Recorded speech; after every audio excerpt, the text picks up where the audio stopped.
le budget de la sécurité sociale annuel, c'est 760 milliards. Sur 760 milliards, à contrario de ce que tous les parlementaires veulent faire croire aux gens sur la réforme des retraites, seulement 7% est utilisé pour le social. 7%. 40% est utilisé pour le fonctionnement des syndicats. Et le reste, c'est là où on a commencé à enquêter.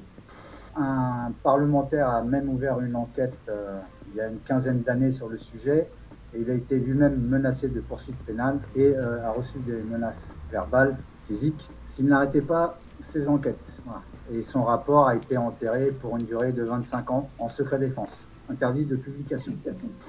Alors, on va déjà rétablir une contre-vérité. Organisme de sécurité sociale, ça n'existe pas. Les magistrats sont tenus par les syndicats. Les magistrats sont payés par les fonds spéciaux. Fonds spéciaux qui sont alimentés par qui? Par les travailleurs.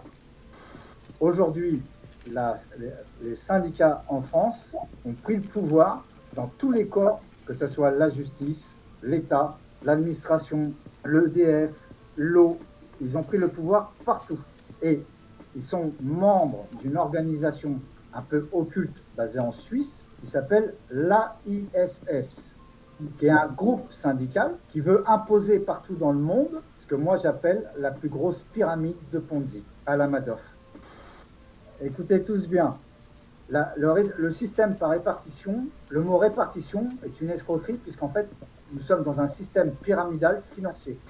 Comme on dit dans le système pyramidal, les premiers entrants se goinfrent, les deuxièmes reçoivent les miettes, les troisièmes ont plus que les yeux pour pleurer. Et donc aujourd'hui, tous ceux à qui on oblige de verser une cotisation dans cette caisse ne reverront jamais leur investissement. Jamais.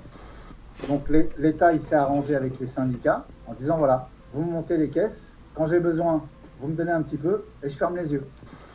Ce système que tu me parles, ça n'existe pas. C'est une histoire racontée aux enfants pour faire croire que la chose est belle. Mais la réalité, c'est que les syndicats, à partir de 1948, ils ont vu la poule aux œufs d'or. Et l'URSSAF, c'est le bras armé de l'État. Je vais t'annoncer quelque chose ce soir où beaucoup de gens ne sont pas au courant. L'URSSAF a obtenu de l'État l'intégralité de la gestion de tout ce qui est financier en France. Les paysans à la retraite ou les veuves de paysans touchent à peu près entre 280 et 400 euros de retraite. Alors que ces mêmes syndicats qui gèrent ces fonds spéciaux se versent des salaires de 15 000 euros et détournent de l'argent public directement sur le fonds. Et je vais être très clair, la MSA et la FNSEA détournent de l'argent public qui se monte à plusieurs millions d'euros. Prenons Harmonie Mutuelle. Harmonie Mutuelle touche plusieurs millions d'euros par an sur les fonds de la sécurité sociale pour services rendus, de ne pas attaquer l'État qui l'empêche de faire de la concurrence. Entre 1996 et 2002, les déficits étaient contenus. C'était tout petit, minuscule. C'était de l'ordre de 2 milliards. Et en 2002, là, les syndicats prennent la main. Et là, attention, parce que entre 2002 et 2019, donc là, on arrête les comptes, on a un déficit en dette cumulée de 260,5 milliards d'euros. Mais attention, là, on parle d'argent qui disparaît, qu'on classe comme une dette. En remontant les 20 dernières années, donc jusqu'à aujourd'hui, ils ont augmenté le taux de cotisation en 20 ans de 450%. Pendant la crise Covid, il y a un ministre qui a pris son beau stylo, qui a fait une autorisation aux syndicats d'aller emprunter sur les marchés 95 milliards. Ce sont des faits factuels. Tout ce que nous avançons, tout ce que nous disons, toutes les accusations que nous portons, nous avons des documents officiels.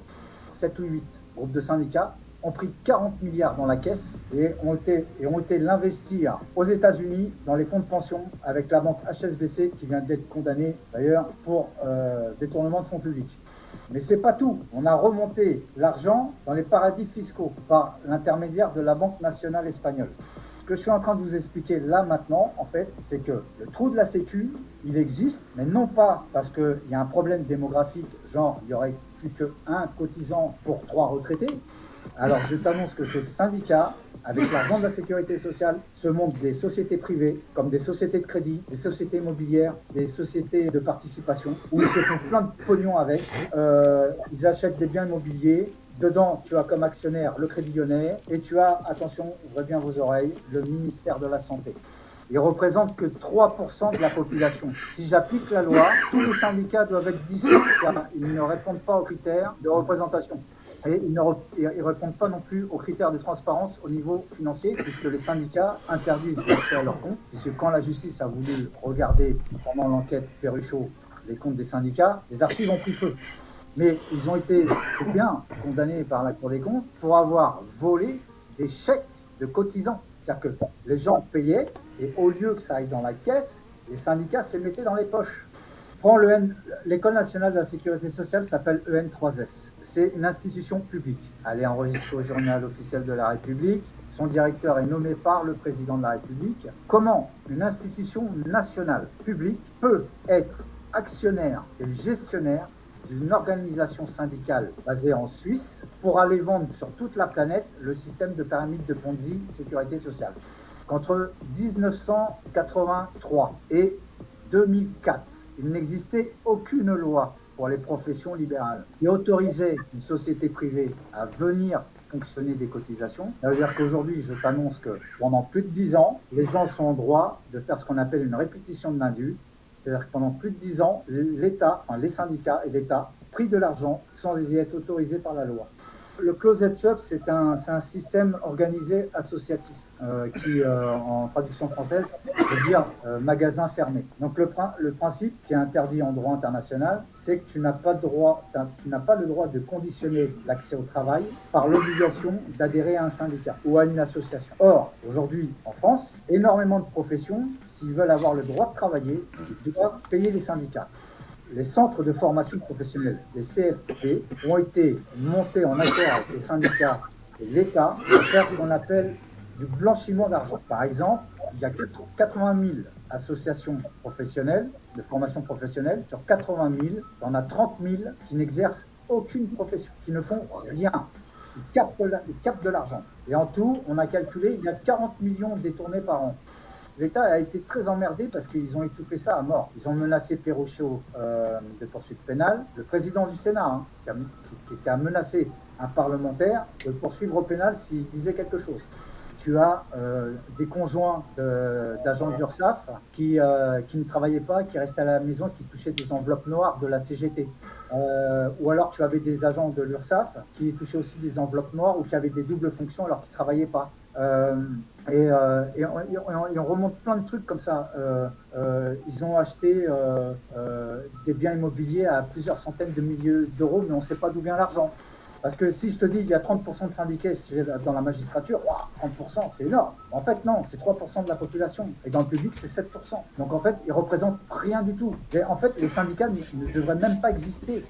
L'idée syndicale, on adore ça. Nous-mêmes, nous sommes un syndicat. Mais jamais je ne viendrai à l'esprit de monter une escroquerie pour voler mon prochain. Et la sécurité sociale, c'est une machine à laver. Si les gens ne bougent pas, ce qui s'est passé pour le Covid et ce qui se passe pour les retraites depuis plus de 25 ans, et qui aujourd'hui va être pire, rien ne changera. Vos parlementaires, vos députés, vos sénateurs ne sont pas vos représentants. Les sénateurs sont élus par des notables, et les députés, vous ne leur donnez pas un mandat. Parlementaires, députés ou sénateurs, etc., sont enregistrés comme des fonctionnaires d'État avec 2 grilles de catégorie. Ils touchent 15 000 euros par mois. Ils n'en ont rien à faire des gens. Alors qu'on a pris la tête aux gens en leur disant vous nous coûtez trop cher, il faut réduire le chômage, on va vous mettre 6 mois, c'est suffisant. Ces gens-là, ils ont 4 ans de chômage à taux plein à 4 500 euros net par mois. 4 ans. Le français est une vache à lait. Donc moi, je ne crache pas sur la Sécu. Mais j'ai étudié la Sécu aux Pays-Bas et en Espagne. Tu sais combien ils touchent de Sécu et pourtant, ils font la gueule. Hein. Ils font la gueule. Hein. Alors, aux Pays-Bas, pour 100 euros d'investi, ils touchent 105 euros. Avant, ils ont touché 114. Mais ils font la gueule. Ils ont perdu 10 euros. Voilà. Nous, on est passé de 100 à 26. Si nous sommes dans un pays libre et démocratique, la liberté, ça n'a jamais été d'imposer aux gens. La liberté, ça n'a jamais été de créer une faute dette abyssale pour réduire les gens à l'esclavage. Parce que la dette, c'est ça en fait. La dette, ça sert à ça. La dette, ça sert à réduire les gens à l'esclavage. La sécurité sociale, C'était une très belle idée à la base, d'accord, mais c'est devenu une mafia et les syndicats s'en mettent plein les poches. Aujourd'hui, les syndicats n'appellent pas les gens à faire grève pour les défendre ou défendre les retraites. Ils sont en train de discuter le bout de gras. Le bout de gras, c'est quoi? C'est la loi organique et la loi ordinaire qui a été votée, qui a été présentée à l'Assemblée nationale, puis après au Sénat, avant la soi-disant crise Covid. Et dans cette loi, Macron a dit, moi, les syndicats, je les vire. Hop, j'en veux plus, je vire tout le monde. Et les syndicats, ils sont en train de se battre. Pourquoi? Parce que là, Macron il est en train de leur couper le pied sous l'herbe. Il est en train de leur dire, votre magouille, c'est terminé, moi je prends tout. En fait, dès que les syndicats vont avoir l'assurance du gouvernement qu'ils vont encore pouvoir toucher un peu de pot de vin, ils vont tout arrêter. Mais les lois vont être votées, ça je vous le garantis. Si vous voulez descendre dans la rue pour servir les syndicats, je vous souhaite bonne chance, puisque c'est eux qui vous volent. Hein, et je maintiens mes propos.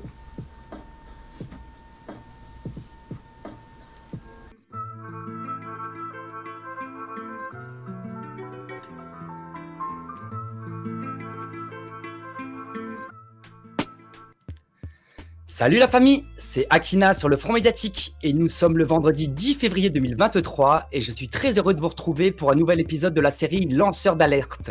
Et pour ce 5e épisode, nous avons la chance d'accueillir l'association CSAPE avec Raphaël et Patrice. Bonsoir à vous deux. Bonsoir Akina. Bonsoir Akina. Merci beaucoup d'être présent sur le Front Médiatique. C'est vraiment un grand plaisir parce qu'on va aborder un sujet sensible et d'une importance, d'une importance pour nous tous. Ça nous concerne tous. On va parler du système social français, qui est un outil de gigantesque détournement d'argent public. Donc, avant de rentrer dans le vif du sujet, je me permets d'introduire rapidement notre échange autour du système social français et rappeler que les ordonnances d'octobre 1945 ont créé une organisation qui s'appelle la Sécurité sociale et qui a fait fusionner tous les anciens systèmes d'assurance, maladie, retraite, etc. Et qui, soi-disant, garantit à chacun qu'en toutes circonstances, il disposera des moyens nécessaires pour assurer sa subsistance et celle de sa famille dans des conditions décentes. En 2015, on fêtait le 70e anniversaire de la Sécurité sociale. C'est une construction humaine historique et unique. La Sécurité sociale donne la garantie pour tous de pouvoir être protégés contre les aléas de la vie. C'est aussi une institution, un legs de la plus haute importance pour les générations futures. Les 70 ans de la Sécurité sociale ont été l'occasion pour de nombreuses organisations syndicales et associations de rappeler qu'ils ont depuis sa création toujours été des acteurs majeurs dans son développement et dans sa défense.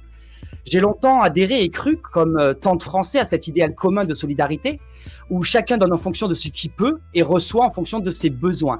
Mais c'était trop beau pour être vrai, parce qu'en fait, depuis 1945, la sécurité sociale a été détournée, pervertie, subvertie et corrompue par des intérêts particuliers. On va l'aborder en profondeur ce soir. Ce que vous allez découvrir ce soir est vraiment effarant et peu étonnant à la fois. C'est un écho parfait avec la mobilisation actuelle contre la énième réforme des retraites, la 7e depuis ma naissance.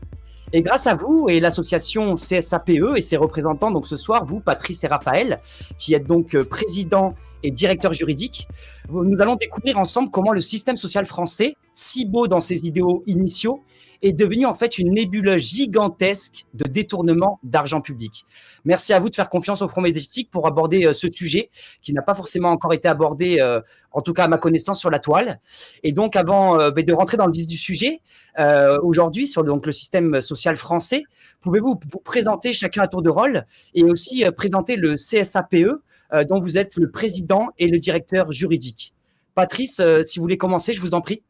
Alors, merci Akina de recevoir deux représentants du CSAPE pour évoquer une des plus gigantesques escroqueries, entre autres, dont la population française est victime, et en particulier le leurre de la énième réforme des retraites. C'est créé fin 2017 suite à la réunion de quelques dizaines de personnes décidées à réagir contre la corruption en bande organisée, pratiquant le détournement de l'usage des cotisations sociales par des organismes sans existence légale, sous contrôle des syndicats, qualifiés de partenaires sociaux pourtant non représentatifs, sans transparence de gestion selon l'avis même de la Cour des comptes. La gestion des cotisations est donc confiée à des entités irresponsables, inatteignables, puisque sans existence légale, avec la complicité des gouvernements successifs et d'officines qui dictent aux institutions judiciaires la position à adopter face aux plaignants qui remettent en cause l'iniquité du système. Le système de retraite par répartition n'est qu'une formule vide de sens, tant de très nombreux régimes spéciaux échappent à toute réforme afin de maintenir des privilèges en bonne accointance parasitaires, je dirais. Régime parlementaire, haute fonction publique, institutions judiciaires, etc. Donc on y reviendra, on va détailler. Ainsi, le pouvoir politico-syndicalo-médiatico-judiciaire, qui est totalement indivisible, n'a pas pour objet de défendre les intérêts de la population contre les malversations, mais au contraire s'organise pour maintenir la population, notamment les cotisants, dans l'asservissement. La réforme des retraites ne procède pas d'un assainissement impartial ou d'un rééquilibrage financier. Le recul de l'âge de départ en retraite planifie le vol des pensions de la plèbe, enfin ce que les élites qualifient comme étant la plèbe, c'est-à-dire nous tous. Nous y reviendrons. De fait, la violation de la loi est une constante du système actuel. Donc, je vais laisser la parole à Raphaël, qui a rejoint le CSAPE en 2018 en tant que directeur juridique, pour développer les actions juridiques engagées en réponse à ces dérives systémiques. Merci beaucoup, Patrice. Que dire? Il vient de tout dire.